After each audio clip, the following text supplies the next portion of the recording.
శుభం వ్యాధ్ శ్రీ గురుభ్యో నమః. జ్యోతిష్ శాస్త్రం అనేది చాలా గొప్ప శాస్త్రం అని నిరూపించబడింది.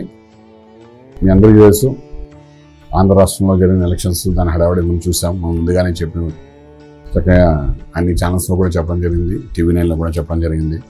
అలాగా ఒక ప్రపంచాన్ని సృష్టిస్తారని చెప్పి అక్టోబర్ ఎండింగ్లోనే ఆయన జైలు నుండి బయటకు రావడమే ఒక ప్రపంచాన్ని సృష్టిస్తారు.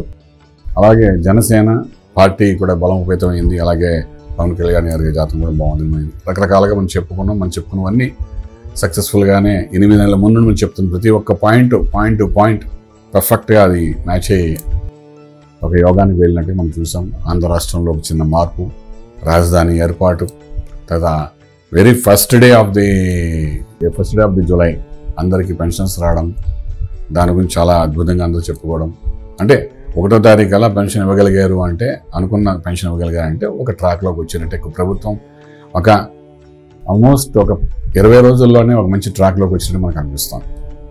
అయితే వీళ్ళ జాతకాల్లోని ఉన్న యోగాలేంటి, అవయోగాలేంటి, ఎందుకు ఎలాగెలగలుగుతారు, వీళ్ళు జీవితంలో ముందుకు ఎలాగెలగలుగుతారు అనే విషయానికి వచ్చినప్పుడు, ఇప్పుడు మన ముఖ్యమంత్రి గారు చంద్రబాబు నాయుడు గారు, అలాగే పవన్ కళ్యాణ్ డిప్యూటీ సీఎం, ఇక్కడ ఏంటంటే శని యొక్క ప్రభావం ఎలా ఉంటుందంటే, ఇక్కడ పవన్ కళ్యాణ్ గారి విషయానికి వచ్చినప్పుడు ప్రజాదరణతో ముందుకు వెళ్ళే ప్రక్రియలో ఆయన ముందుకు వెళ్ళే అవకాశం ఉంటుంది. కాబట్టి ఈ ప్రజాదరణలోని భాగంగా ఆయన వ్యవస్థలో ఉన్న దోషాన్ని నివృత్తి చేయడం కోసం ఆయన ముందుకు వెళ్ళడం ప్రయత్నం చేస్తారు.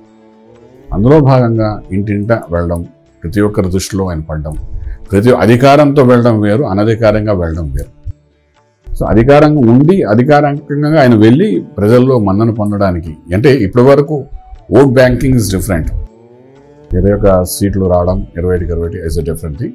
బట్ ప్రజలు అన్నాక మొత్తం 175 నియోజకవర్గాలు ఉన్నాయి. కాబట్టి ఈ 175లో కూడా ఆయన తిరగవలసిన పరిస్థితి ఏర్పడుతుంది. డెఫినెట్గా ఆయన అలా తీరడం, ప్రజల లోపలికి వెళ్ళిపోవాలి ఆయన. అంటే శనీశ్వరుడు 3వ ఇంటికి వెళ్తున్నాడు కాబట్టి వెళ్తూ మంచి చేయాలి. శని అంటే ప్రజాదరణ అంటాం, శని అంటే దిగువ భాగానికి సంబంధించిన వ్యక్తులు అంటారు. అలా అంటే మనం ఇప్పుడు చూసుకుంటే మనకు పవర్టీ కంటే తక్కువ భాగం, అంటే మన వాళ్ళు రిజర్వేషన్స్ చాలా ఇంపార్టెన్స్ ఇస్తున్న దేశం ఉంది. అటువంటి రిజర్వేషన్స్ ఎవరికైతే మనం ఇస్తున్నామో, ఎవరికైతే పెన్షన్స్ అనుకోండి, ఇవన్నీ రకరకాల పథకాలు మనం ఇస్తున్నాము, వాళ్ళని మనం ఇక్కడ ఏంటంటే పోవర్టీ బిలో ఉన్న వ్యక్తులుగా చెప్తాం. కాబట్టి వాళ్ళు ఆ ప్రజల యొక్క ఆదరణ పొందడానికి కోసం పవన్ కళ్యాణ్ గారి జాతకంలో మనం చూస్తున్నప్పుడు ఆదరణ పొందడానికి చేసే ప్రయత్నాల్లో ఆయన వెళ్ళి ప్రజల్లో మన్నన పొంది వెళ్ళడంలో చాలా అద్భుతమైన మార్గాన్ని ఎంచుకుంటారు. ఆ మార్గంలో ఆయన సక్సెస్ అవ్వడానికి అవకాశం బాగా కనబడుతుంది. తర్వాత ఇప్పుడున్న జాతకం దశలు, అంతర్దశల ప్రకారం చూసుకుంటే ఆల్మోస్ట్ శని మహాదశ ఆయనకి ఆరంభమైంది. ఈ శని మహాదశ, శని ఉచ్చ స్థానంలో ఉన్నాడు కాబట్టి డెఫినెట్గా ఒక యోగాన్ని ఇస్తాడు. ఉచ్చస్థితిలో ఉన్న శనీశ్వరుడు డెఫినెట్గా ఆ దశ వచ్చినప్పుడు దానికి సంబంధించిన కొన్ని యోగాలు, అంటే ఇండైరెక్ట్ బెనిఫిట్స్ ఇస్తాడు తప్ప డైరెక్ట్ బెనిఫిట్స్ ఇవ్వడు. కాబట్టి ఎందుకంటే ఈ లగ్నానికి శని అంత పెద్ద యోగారుడు కానప్పటికీ ఉన్న ప్రదేశాన్ని బట్టి వాడు కొంత యోగాన్ని ఇస్తాడు. అంచేత ఇండైరెక్ట్గా ఇప్పుడు వచ్చిన పదవి కూడా ఇండైరెక్ట్ పదవి, అంటే ముఖ్యమంత్రి పదవి కాకుండా డిప్యూటీ వచ్చినంటే అంటే నెక్స్ట్ క్యాడర్గా ఆయన చెప్పడానికి అవకాశం ఉంది. కాబట్టి ఈ నెక్స్ట్ క్యాడర్గా జరుగుతున్న ఈ యొక్క పదవి ఏదైతే ఉందో, ఈ పదవిలో ఆయన ఉంటూ almost equivalent to a successful పర్సనాలిటీగా ముందుకు వెళ్ళడానికి అవకాశం ఉంటుంది. ఈ శనిలో అంతర్దశ శని 2027 మే వరకు ఉంది కాబట్టి ఆయనకి. సో 2027 మే వరకు, అంటే 24 నుండి 23 సంవత్సరాలు 3 రోజులు ఉంటుంది.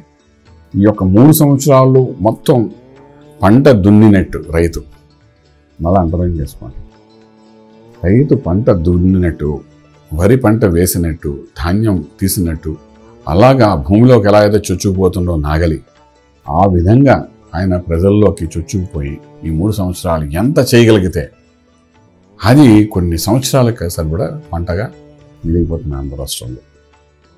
ఆ విధంగా ఆయన చేసుకున్నారు. అంటే ఒక్కోసారి ఈ వీడియో చూసి ఆయన వరకు వెళ్తే ఆయనకి ఈ విషయం తెలియాలనే ఉద్దేశంతో మనం చెప్తున్న విషయాలు, అలాగే ఆయన వెళ్తారు కూడా. ఇప్పుడు వారాహి దీక్షలో ఉన్నారు. ఈ వారాహి దీక్ష ఏదైతే ఉందో, ఈ నవరాత్రులు ఎల్లుండి అది అమావాస్య తర్వాత మొదలవుతున్న 6వ తారీఖు నుండి నవరాత్రులు, వారాహి నవరాత్రులు. వారాహి 3 మంత్రాలు ఉన్నాయి. స్వప్న వారాహి ఉంది, ఉత్తిష్టి వారాహి ఉంది. ఇలా రకరకాల మంత్రాలతో వారాహి అమ్మవారిని 9 రోజులు పూజిస్తారు. కాబట్టి ఇటువంటి అద్భుతమైన వారాహి అంటే ఇంకెవరో కాదు, సైన్యాధ్యక్షురాలు లలిత త్రిపుర సుందరి యొక్క అమ్మవారి యొక్క సైన్యానికి అధ్యక్షురాలు ఆవిడే.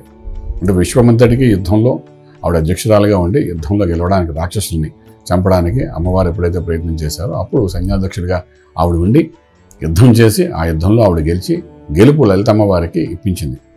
అంటే మనం చాలా సింపుల్గా చెప్పాలంటే కథ నేను చాలా క్లుప్తంగా చెప్తున్నాను. అంటే సైన్యాధ్యక్షురాలు కాబట్టి షీఈ్ లైక్ ఏ సోల్జర్. అటువంటి వారాహి వాహనం మీద ఆయన బయలుదేరినప్పుడు కూడా మనం చెప్పుకున్నాం. ఆ వీడియోస్ కూడా మన దగ్గర ఉన్నాయి. ఈ వాహనం గురించి, ఆ మంత్రం గురించి, ఆ దేవత గురించి వేరే ఛానల్స్ మనం చెప్పాం ఆల్రెడీ. సో అటువంటి వారాహి యొక్క అమ్మవారి యొక్క ఉపాసన తీసుకుని ఆయన చేస్తున్నాం కాబట్టి ఆ యుద్ధానికి వెళ్ళేటప్పుడు ఏ విధంగా అయితే వారాహి అమ్మవారి యుద్ధంలో మనకు త్రిపాంతకంలో ఉన్న రాక్షసులను చంపడం, రకరకాలుగా ఆవిడ మనకు అమ్మవారికి అనుకూలంగా ఉండి, లలితమ్మవారికి అనుకూలంగా ఉండి యుద్ధ నైపుణ్యాలు చూపించినట్టుగా మనకు మన పురాణాల్లో చెప్తున్నారు. కాబట్టి అటువంటి వారాహి అమ్మవారి మంత్ర సాధన, అటువంటి వాహనం మీద తిరిగి ఆయన మొత్తాన్ని ఆంధ్ర రాష్ట్రంలోని అన్ని కలుపు మొక్కల్ని పీకేసి బయట పడేసి చక్కగా దున్ని పాడి పంట మనకి ఇవ్వాలని చెప్పి ఆలోచనతో వచ్చారు. కాబట్టి అలా ప్రజల మధ్యలోకి వెళ్ళడానికి 3 సంవత్సరాలకు అవకాశం ఉంది. ఈ 3 సంవత్సరాలు ఆయన ఏం చేస్తాడు, ఎలా చేస్తాడు, ప్రజల్లోకి ఏ విధంగా వెళ్తాడు, నాగల పెట్టి దున్నిటికి ఏ విధంగా వెళ్తాడు అన్న దాన్ని బట్టి ఆయనకు ఒక 15 సంవత్సరాల యొక్క రాజయోగం అనేది ఉంటుంది. ఏదన్నా ప్రజల్లోకి వెళ్ళాలి, రైతును రక్షించాలి, రైతు యొక్క సమస్య మన సమస్యగా భావిస్తూ ఎప్పుడైతే ముందుకు వెళ్ళడం ప్రయత్నం చేస్తారో అదొక యుద్ధంలా కానీ వెళ్ళి చేసి యుద్ధ ప్రాతిపదిక ముందు కానీ చేసుకుంటూ ముందుకు వెళ్ళడం ప్రయత్నం చేస్తే డెఫినెట్గా ఆయనకు ఒక యోగం అనేది 2043 వరకు అద్భుతమైన యోగం ఉంది చెప్పచ్చు. 43 అంటే యూ జస్ట్ ఇమాజిన్. ఆయన వేరే లైఫ్ అంటూ లేవు. Total life is political life అని. మహా అయితే ఒక 4-5 సినిమాలు తీస్తారేమో, అది మోస్ట్గా తప్పదు అనుకుంటే తీస్తారు ఆయన.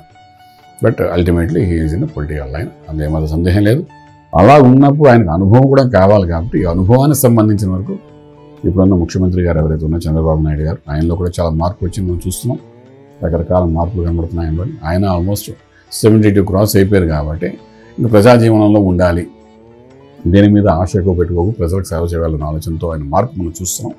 ఆ మార్పు ఆంధ్ర రాష్ట్రానికి ఒక యోగాన్ని ఇచ్చే అవకాశం ఉంటుంది. ఆయన జాతకంలో కూడా మనకి ఇటువంటి దశలన్నీ కనబడుతున్నాయి. కాబట్టి వీళ్ళిద్దరు కాంబినేషన్స్లోని ఆంధ్ర రాష్ట్రానికి ఒక మంచి అద్భుతమైన ఫలితాలు రావడమే కాకుండా ప్రపంచ పటంలో ఆంధ్ర రాష్ట్రం అనేది ఒక అద్భుతమైన పటంగా కనబడడానికి అవకాశం ఉంది. Okay, ifs and buts, ups and downs ఇవన్నీ మనకు రెగ్యులర్గా కనబడుతున్నవే.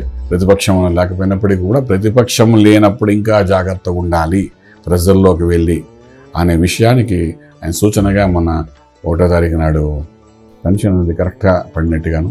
ఎందుకు మా వాళ్ళు కొంతమంది తెలిసిన వాళ్ళు అంటున్నారు 1వ తారీఖు కల్లా జీతం పడిందండి మాకు, చాలా అద్భుతంగా, మాకు హ్యాపీ, చాలా 4 సంవత్సరాల తర్వాత మాకు జీతం 1వ తారీఖు కల్లా మా అకౌంట్లో పడింది అన్నారు.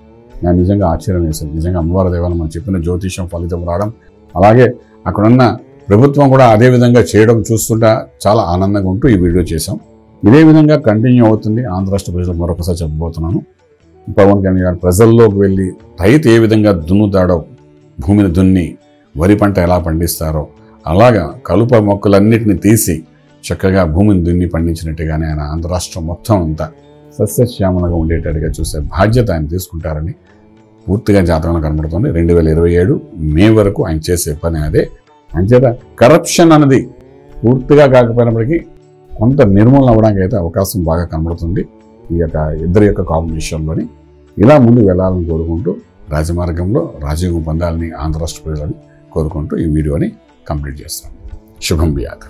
పూర్తి వివరాలకు సంప్రదించండి శ్రీ వేదమాత గాయత్రి జ్యోతిష్యాలయం, Brahmasri మంతా Suryanarayana Sharma garu, Srinilayam, first floor, 101, Sai Vaibhav layout, Chitrapuri colony పక్కన, కాజాగూడ, హైదరాబాద్ 500008. సంప్రదించవలసిన ఫోన్ నంబర్ 8855559147, 8855559148, 9849996644.